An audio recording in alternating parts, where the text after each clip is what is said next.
మకర రాశి. మకర రాశి వారికి నేడు శుభదాయకంగానే ఉంటూ ఉంటుంది. వీరు ప్రధానంగా ఏకాదశి కనుక విష్ణు సహస్రనామాలతో 108 మార్లు తులసీదళ అర్చన చేయండి. మీకు రావాల్సినటువంటి ఆర్థికపరమైనటువంటి ఇబ్బందులు, డబ్బులు అనేటువంటివి అన్ని కూడా సమకూర్చుకోవడానికి మార్గం అనేటువంటిది సుగమం ఏర్పడుతుంది.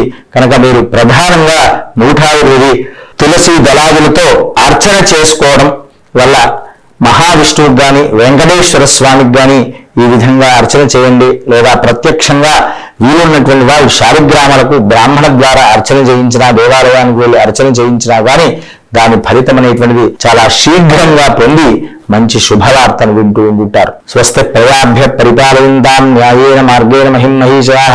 గోబ్రాహ్మణేభ్యః శుభమస్తు నిత్యం. లోకాః సమస్తాః సుఖినో భవంతు.